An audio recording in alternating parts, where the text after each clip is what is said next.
What the heck's really going on with the country? There's a guy who can certainly answer that question for us. Jesse Kelly is with us now. He is the host of the Jesse Kelly Show on KPRC down in Houston. You can also watch and listen to him on I'm Right with Jesse Kelly on The First, which is the best digital channel for conservative talk and opinion out there. Mr. Kelly, good to see you. It is good to be here. I'm glad you get to see me today, Bub. I'm a lucky man. What can I say? Let's start with this. I was a little taken aback today. This was one of those that wasn't getting that much attention, but you know, there was a story in the New York Times, which shouldn't surprise anybody. Here's how it goes. Proud and fierce in their identity, the Marines have a singular race problem that critics say is rooted in decades of resistance to change. A handful of white men rule over 185,000 white, African-American, Hispanic, and Asian men and women. Jesse, I had hoped that the libs weren't planning to tear down all of the most hallowed, necessary, and unifying and elite institutions of this country as racist and sexist, but apparently even the Marine Corps they want to dismantle. What's going on? Well, one, leftists don't look at anything and say to themselves, we shouldn't go there. Let's just leave that alone. It's a religion of domination. It's not a political ideology. That's why they're ruining the church. They'll ruin the Marine Corps. They're coming for all of it. But two, they're already in the Marine Corps, Buck. We're trying to make women, we're trying to make them in the infantry Marines. A female body does not hold up to that, to say nothing of the fact it screws up the unit cohesion. Women have no place in frontline combat units at all. It's completely ridiculous. We're a country of 350 million people. There's no need to have women there. But when it comes to the Marine Corps, they were, at least when I was in, they were the prime example of what race relations should be. It's easy for me to say. My infantry platoon, we said the most awful, racist things to each other on a daily basis, stuff that would make hardened individuals cringe and go, that's probably too far. And we all laughed and laughed and laughed, and nobody cared. We had black guys, we had Cubans, we had Mexicans, we had people from Guatemala, and the worst crap you could imagine. We would say it because we didn't care. It was a joke. That's how dudes relate to each other. It's the people who are afraid to talk about it. Those are the real racists. Jesse Kelly laying it down for everybody, because these days I feel like there's always some, you know, they always find some retired 3-star, 4-star to go on CNN who will claim with a straight face that what you said, for example, about women in combat specifically, I don't know what it takes to see this. I mean, women are biologically different in a way that is less effective in a combat situation, but we're not allowed to say that, are we? I mean, now we have to pretend like the single biggest study the Marine Corps did of women in combat did not show catastrophic anatomic failure over time compared to their male counterparts. Shocking amounts of failure. Setting aside things like just basic lung capacity and unit cohesion, physically, it's not there. Their bodies, they don't have the hips, they don't have the legs for it, they don't have the shoulders for it. Their bodies break down over time. It is a relentless 4-year pounding. I haven't been in the Marine Corps in, 15 years. My knees still tell me when it's going to rain, and I'm 6'8", 230 pounds. What do you think that looks like to a 5'2", 115-pound woman? It destroys her body. They're just not made to be there, and we don't need them to be there. But be that as it may, you brought up generals. Generals are just like doctors and teachers, and that people, they hear the title and they automatically assign some level of respect to it. And leftists, of course, will use that because tons of generals, just like doctors and teachers, don't deserve any respect at all. They're useless idiot losers. Now, granted, just like doctors and teachers, all it takes is one great general to change your life for the better for the rest of your life.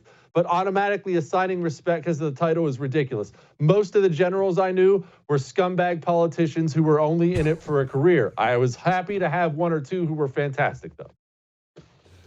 Jesse Kelly, everybody, never holding it back. So you're down in Texas. I'm up here in New York. How are you guys doing with actually getting your lives back? I'm not willing to just give up because people are tired of hearing about my complaints about mask policy and how it doesn't make any sense in so many different contexts. I mean, my favorite recently that I've been subjected to is Uber now wants you to take a photo or threatens to make people take selfies if they're caught not wearing a mask and the driver complains about it. So now you have to prove you're wearing a mask. every Uber that I have gotten into, and you can't really find yellow cabs in New York anymore, the kind of ubiquitous, iconic yellow cab that usually has, lots of old gum stuck on the bottom of the floor, smells a bit like, hobo feces. I mean, all of that. You can't find that anymore. But you do have a requirement to wear masks inside these Ubers. The guys put the mask on when you get in the car, Jesse. So I'm basically in like by their own theory, a moving viral vesicle until the guy puts his mask on, and then I'm supposed to believe it's fine. I don't understand what your problem is with taking basic medical precautions, Buck. When I walk into a restaurant that's full of people and I have to put my mask on for the 20 feet between my door and the table and then sit down and can immediately take it off, I know that I've stopped the spread of coronavirus. You can only get it as you're standing, walking through a restaurant. You can't get it when you're sitting down. And that cab driver, he can't spread it around until you're in the car. This is all of our coronavirus response. You need to just accept this. It was created by only the smartest medical experts. They all only have your best interests in mind. So please just shut up and comply and destroy the economy of the United States of America while they try to figure out how to treat something. When do people decide that they're just not going to do this anymore? I mean, I'm a little bit, is it because we all have incredible flat screen TVs that 20 years ago people would have paid $10,000 for, but now we pay $250 for them? Like, well, and we have endless entertainment options, and food tastes better than it ever has. I mean, are we kind of in this brave new world of food and entertainment in the home that allows people to not completely lose their minds for having a government take away a lot of the parts of life, time with family, pursuing your career, time outdoors? I'm wondering what it takes. Like, what do we have to do before people just say, no, come and arrest me?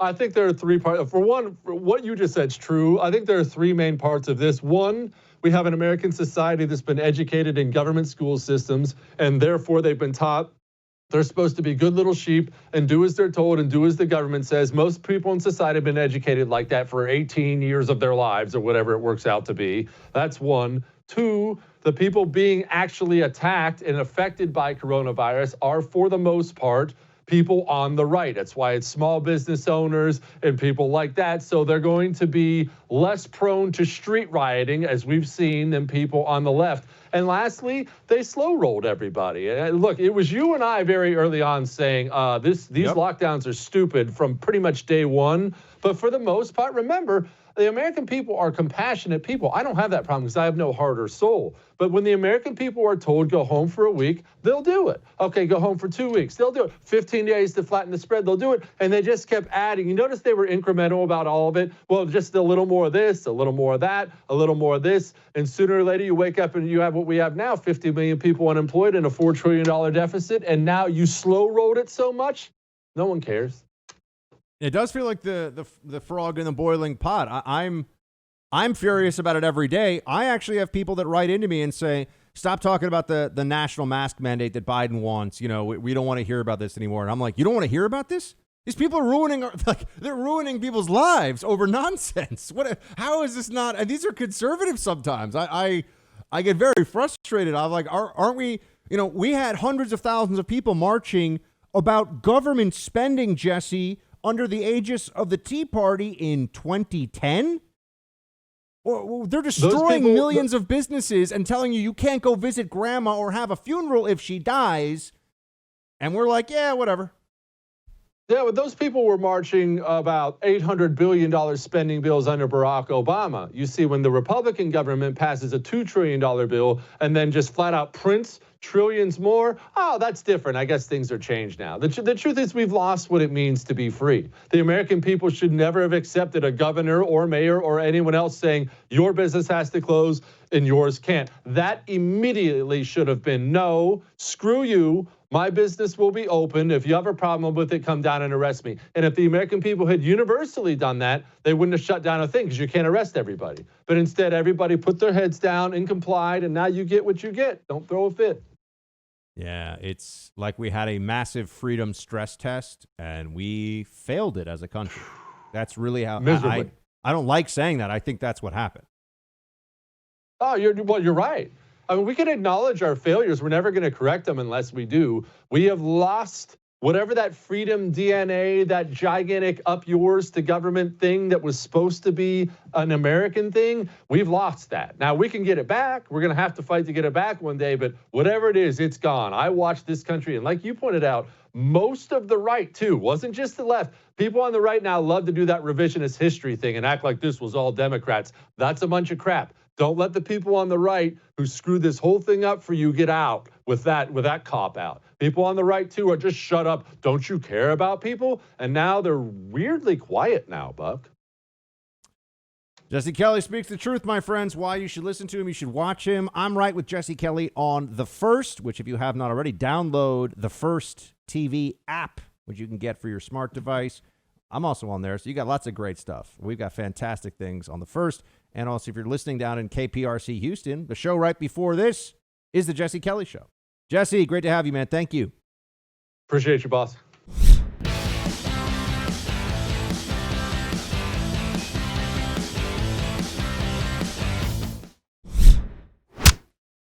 The Red Mirage scenario.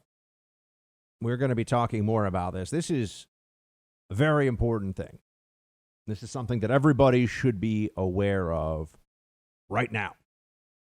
The Red Mirage is this concept the Democrats are advancing.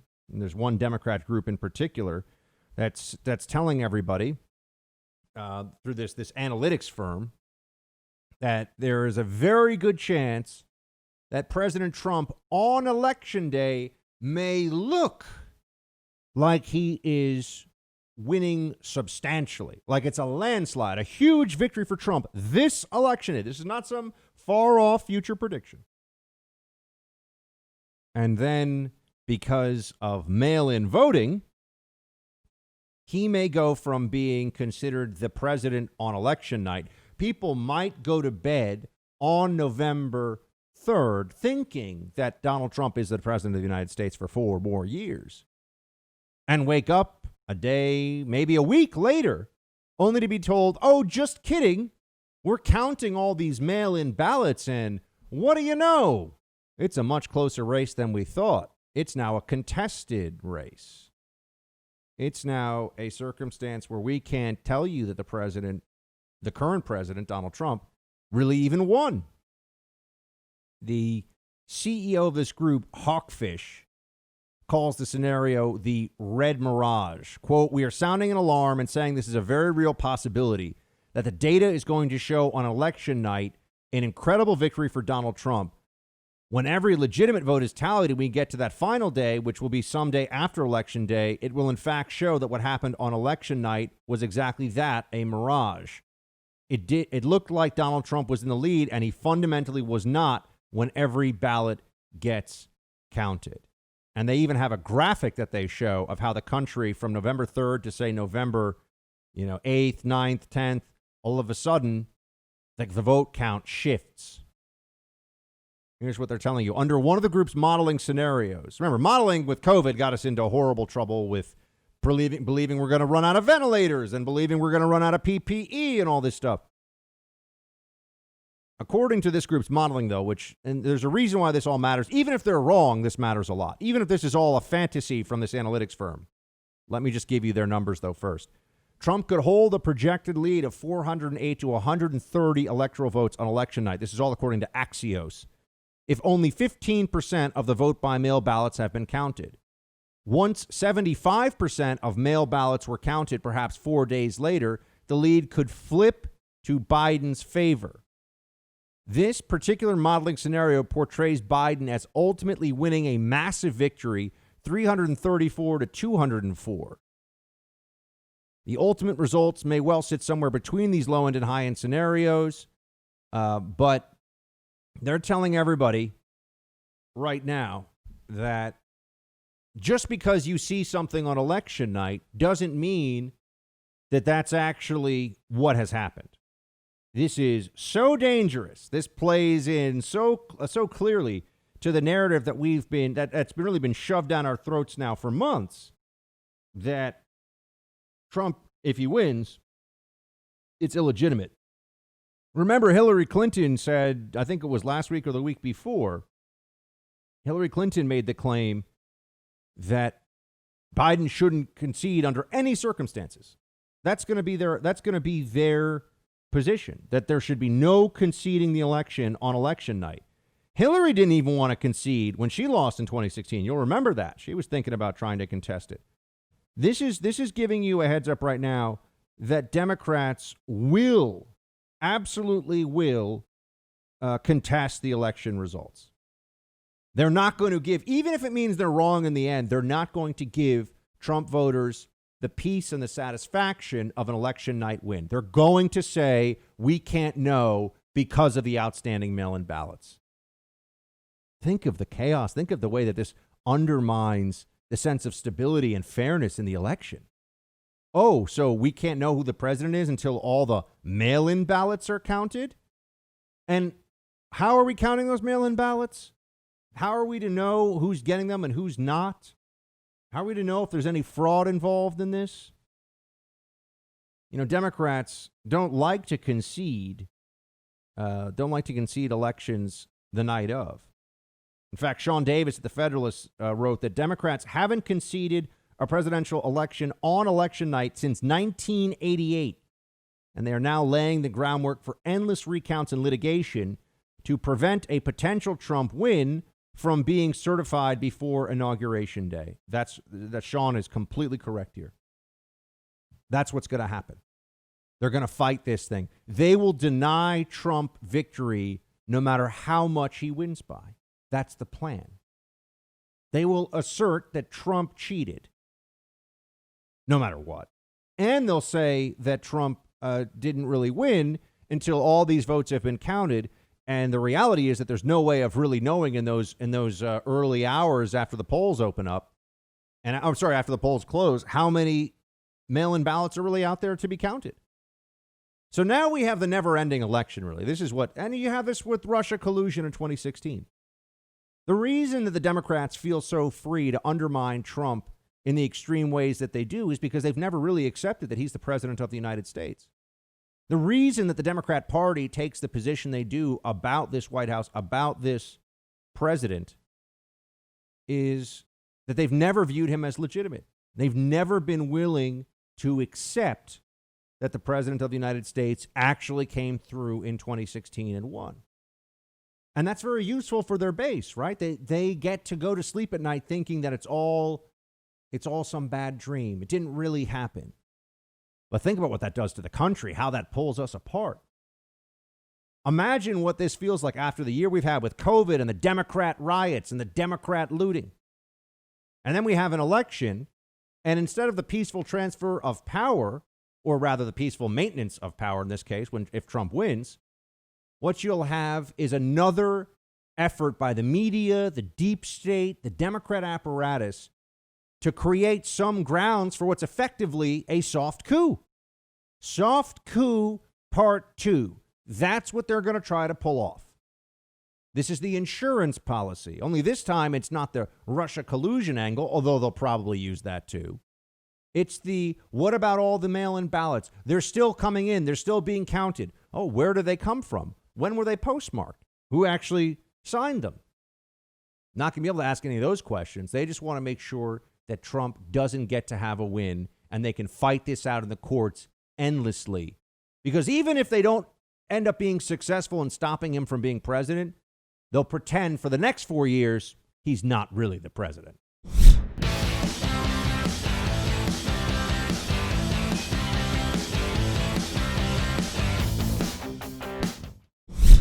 It's time for roll call. Roll call, everybody. Let's do it. Facebook.com/Buck Sexton. Team Buck at iHeartMedia.com. If you would like to email me, that is the way to go. Producer Mark, I'm apartment hunting now. Rental, because I don't make a lot of money. I'm apartment hunting right now, and it turns out they're not yet giving away free apartments in New York City. It's pretty sad. Wow, you actually have to pay for them now. No, you have to pay for them. It's probably still the most expensive real estate market in the country, even with the current flight from the city. I think all of the landlords, all the property owners are taking the position, hey, I'm going to wait this out. I'm keeping my price where it is. That works for a time, but eventually the market forces will, unless there is some big turnaround in New York, the market forces are going to hit even harder then, right? Because you're going to have had vacancies and more flight. I think that it's at a time when they could be making it more appealing to either keep people here or bring people back. There is this decision that's being made. And remember, sometimes market forces can be delayed. A decision being made, no, New York has to be the most expensive city in America to live in. Even if people don't want to live here, we're just going to all try to maintain our prices as high as we can instead of ratcheting them down a little bit. I think that's going to make things even worse here because people are looking at what they can get. I just sent a friend of mine who's up in Vermont what the equivalent of what a one-bedroom apartment in New York City proper would get you in Vermont right now. It'd be like a dream house, Mark. And Vermont might be a little cold for you. You're not a skier. But he's up in Vermont, and I sent him something. Because Vermont's where the most out-of-state moving vans have gone to, according to I think it's U-Haul or one of those services, from New York.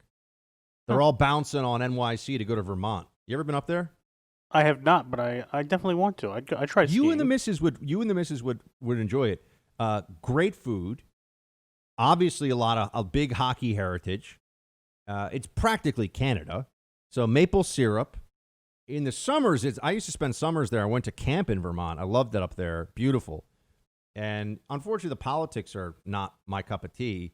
But their tea is my cup of tea because they've got great tea houses and coffee shops and cheese, and Ben & Jerry's obviously is up there. Although I think I think there's better ice cream. I'm a Van Leeuwen guy. I'm even more bougie than Ben & Jerry's. I'm not ashamed to say it. I mean, I kind of get you not liking Ben & Jerry's just because they put stuff in it and a lot of it has gluten. Correct. That's my beef with Ben & Jerry's. If you could eat gluten, and you said that, I would slap you probably. That's probably fair. Because some of the different flavors do have the flour in it. But anyway, Snow Princess wants me to get her an ice cream maker for Christmas this year. She mentioned that, and I was like, honey, I'm going to have to get a whole new wardrobe with this. If she starts making artisan ice cream at home, oh my God, and the gyms are still shut down, you're going to have to roll me to and from the mic, like actual, roll me like a beach ball. Imagine she makes you like some half-baked. She makes you some gluten-free cookie dough and gluten-free brownies and puts it in the ice cream. Of course. She's already doing all these amazing things. I'm getting hungry just thinking about it. I'm also glad that there's so many good frozen food options and then I cook pretty well because at this rate, there's not going to be a lot of takeout. One of the reasons you live in New York City, for those who don't, is that it's the only place I've ever been in the world where you can decide, certainly up to midnight, that you want really any variety of food out there. And I mean pretty much anything. And you can probably get it sent to you. Not even you can go get it. You could probably have it sent to you. It's the biggest food city in that sense in the world, the greatest concentration of restaurants in the world. And because of de Blasio and Cuomo, they're just killing them all off. They're getting rid of all these restaurants. They're all going to be gone. And they think they're just going to reopen. Who's going to want to do that? Producer Mark, if I gave you, let's say to open a small, actually, what would be the Mark restaurant? What would be your cuisine of specialty? Maybe a burger place? I don't know. Burger joint? Let's say that. Look, a solid burger joint never goes out of style, so I think you go burger joint. It's like having a black leather belt or something, right? You're always going to have a need for this at some point. Burger joints would be really solid. But let's say if I gave you, $500,000 and I said you can open up a burger joint in New York City with much higher rents, much higher costs, or you could go open up a burger joint. Even Jersey's allowing indoor dining starting this week. I think it's pretty clear where you have higher risk. I'd go open it in some smaller town and be like one of the kind of places you see on diners, drive-ins, and dives. Yeah, I just do be get really sick good of having all the commie towns have such good food. All the little Amherst, where I went to college, very good food. Total communist utopia or wannabe utopia, dystopia, really. Northampton, Massachusetts punches about 5 weight classes above what it should with its food scene, and it's overrun with complete left-wing lunatics. It's just true of a lot of places. I'm going to say that. And I got to get back down to North Carolina because I know I've been talking some smack about North Carolina barbecue, but I got to tell you, it was not That was the one part of it that I was still not sold on. And I expect regional cuisine. I mean, when everyone tells you that New Orleans, for example, has great food, no matter who you are anywhere in the world, if you know anything about food, you go to New Orleans, you say, this town's got great food. Like, it's not even. You've been there, right? I have not. I have to go. That, you and Mrs. Mark, that should be very. Oh, very, she's been. Don't worry. Oh, she's been. Okay. I mean, it's just you got to go. It's a great town. It's a great town. All right, It's on the list. I'm forgetting that we have a huge number of people all across the country listen. Oh, I didn't tell you this, Producer Mark. I meant to mention this. 2 people. I was walking to Lula, and I was with the Snow Princess yesterday on the street, and 2 people who listened to the show just said, "You're Buck Sexton, right?" And then they said something very nice about the show. So that was very nice. They make Look me at you. cool in You're front of the becoming girlfriend. more of a celebrity every day. You know, it was very nice of them. I was appreciative. There's always a second where I'm like, uh-oh, is this going to be? But I can tell. I look at them. I'm like, this is a normal, nice person. They're on my team. You know, when you're looking for your new apartment, maybe just make sure the doors are really big, You mean so your head can fit through them. Oh, I thought this was an ice cream maker joke. I mean that too, but I was going with the big head thing. Yeah. No, that's a fair point. Don't worry. After this, I had to scoop up whatever Tallulah left on the street, so it keeps me humble. Dave, hey Buck, I'm a semi-retired Air National Guardsman and IT tech with my own business. Love your show. Listen every day. By the way, why does peaceful protesting nearly every weekend since 2016?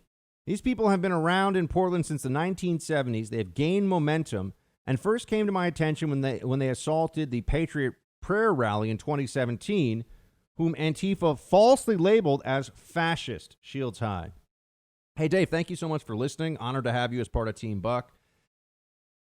I would be fascinated to know how someone, we've learned about how does someone become a member of Al-Qaeda? I mean, I used to study this when I was in the CIA. Why does someone join Al-Qaeda? And there's a part of it they came up with these different progressions. They'd call it like the terror recruitment cycle, and they would discuss spiritual sanctioning, jihadization, radicalization, all these different concepts and how it happens. And within someone's life cycle, is it a traumatic event? Is it abuse as a child? Is it just pure brainwashing? Like, how does someone decide that they want to go be a part of a movement that lops people's heads off on video and straps suicide bombs to their chest, right? How do you get someone to do that? And we've done a lot of study of that. And there's a lot of that out there. I would be curious to know, and I'm sure there's probably a memoir out there I haven't read yet. How does let's call it a, run-of-the-mill, middle-class American decide that they want to spend a large amount of their free time as part of a group that dresses all in black, believes they're fighting literal fascism in America, and wants to duke it out with cops on the streets? And, overwhelmingly, the people in Antifa, you can tell, I mean, they're weaklings. A lot of the guys look like they're incels. These are not winners, right? So that's definitely clear. The people of Antifa are overwhelmingly losers in life. And I don't say that to be mean. I say that to keep it real. I mean, these are not individuals that are successful in any field, in any way. One thing about the conservative mentality, the conservative approach to life is I talk about the built-in humility, but there's also, I don't believe it's possible to be a real conservative and to be a part of it ideologically and culturally and not just find respect for excellence in any productive thing. So if somebody is a great carpenter, someone is a great electrician, and when I say great, I don't mean that they're necessarily, their artistry is worthy of a museum, although there's some of that. I have my dad's brother, my uncle, makes incredible handcrafted, he's a locksmith who makes artwork out of pieces of wood that he finds and I've got some of his sculptures. If I could hang it, I've got an incredible eagle that he made from one piece of wood, hand whittled the whole thing. I keep it it's in my bedroom. Conservatives have respect for that. A lot of these leftist Antifa types, right? So we respect excellence in anything and in all things. That's productive. That's worthwhile. Not excellence in being a lunatic who burns down buildings, but we no matter what your job is, if you're if you're a maker, if you're a creator, if you're a doer in anything, we just inherently respect that. And people who take pride in whatever their job is, you're going to be the most professional, most on time, most reliable long-haul truck driver in the country. Conservatives respect that. And we really do. You're going to be obviously a great doctor who chooses to be a GP instead of some hotshot surgeon because you want, that's your chosen field, and you go to a rural area, whatever. People make these choices all the time, but excellence in anything that is worthwhile is to be respected if you're a conservative. With these leftists, these Antifa types, you get the sense that they want to eradicate the concept of excellence because they've never been able to achieve it in anything. They're not productive, they're not creative, they're not reliable, and they don't want to confront that. And they're young people. They could turn this around. People in Antifa, they're losers at 25. That doesn't mean you're a loser in life. You could turn that around. You could become a person who is dependable. You could become an alpha male who actually gets stuff done. You could abandon all this.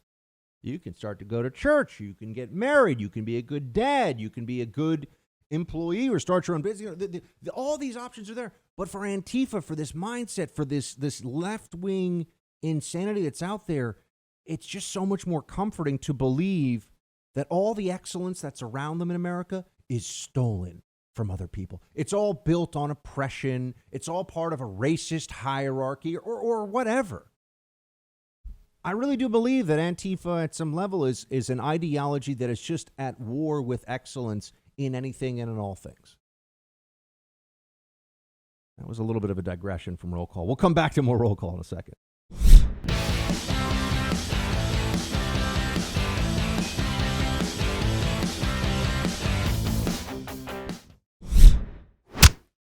All right, more roll call here. Dear Buck, the Democrats were always crazy. President Trump just made the left reveal themselves rather than Dems hiding behind their veil of normalcy. I do think that Trump has exposed the left in ways that no other Republican in my adult lifetime has. He's made them show us who they really are. And that's a very powerful tool. That's a very powerful weapon against them by exposing them for who they are. So I would agree with that. I think that's one of the president's best qualities. Dave, hey Buck, listening to the podcast as I do every evening. Thank you so much, Dave. It's very comforting to know you have the administration's ear at such a pivotal moment in this country's history. Thanks, Dave. But it's been a while since the Trumpster's given me a retweet. What's up with that, Trumpster? Commander-in-Chief got no time for the Buck tweets lately. It makes me sad. I miss my Trumpster retweets. It'll happen, though. It'll happen. We're buddies. Dave also writes, don't underestimate the influence you have via your voice. As long as you maintain your humility and speak the truth, along with your listeners, you will have a profound effect on this country. I don't think that's an overstatement. Keep it up. Shields high. Dave, that is very kind of you, man. I appreciate the encouragement these days. I got very long days. If it wasn't for producer Mark, I'd probably sometimes fail to even wake up in time to do our show because I'm just constantly writing and thinking and reading, and it never stops. The buck never stops. But thank you so much, and I hope that if it's worthwhile to you, then I'm succeeding. And that's what we try to do every day. We really do. We on the Buck Sexton show here in the Freedom Hut, Mark and I and the team and producer Nick and everybody, we try to make sure that this thing that we're doing is the best usage of your time we can possibly make it, because we're so honored that you'll even spend the time with us. I mean, I honestly, yesterday, with two people come up to me on the street, I'm always I'm kind of amazed that they like, that strangers just like the show as much as they do. And it encourages me. It's really nice. Dave. Oh, no, we just did Dave. Dave, thank you so much for writing in. Wade, Buck, love your show. Listen to the podcast every night. All right, another one.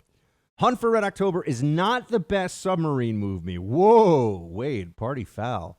Das Boot, original German with subtitles, is the best submarine movie. I was in the Navy and served on a submarine, and Das Boot is the closest thing to what it is really like. Well, Wade, you know a heck of a lot more about submarines than I do, so I will check it out. I haven't seen that, so I can't weigh in yet. but I'll check it out. And then producer Mark, Snow Princess last night, I had to write something. I had to write 2,000 words for American Consequences magazine, which people should check out. But Snow Princess wanted to watch Mighty Ducks on producer Mark's recommendation, so we're going to do it. I'm very excited for that. Yeah. It's about time. Yeah, it needs to happen. Anyway, Wade, thank you for the rec, and I'll check out Das Boot, probably without the Snow Princess. I don't think that sounds like something she would like. Mike, why is all of America under siege by Democrat politicians?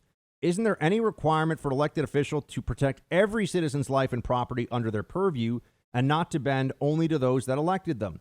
If not, then is this not a cohesive society, but a set of radically divided interests? I'm sincerely interested in how we get this place back to what was a constitutional republic, which it was designed to do and treat all citizens equally. Mike, you raise a great question, one for which we need to continue to ask the answers, but I do not have, I can't tell you that I got a clear and ready answer on that one. I don't know. Democrat politicians have lost their minds. Folks, that's it for today. I'm in tomorrow, out Thursday, Friday. Please, please pass the buck. Huge favor. Early birthday and Christmas present for me and producer Mark. I don't even know when his birthday is, but I'm just going to say that. So, when is your birthday? April. Fair enough. So, for me and Mark, early birthday present. Get someone to listen to the Buck Sexton Show, Spotify, iTunes, you name it. Shields high.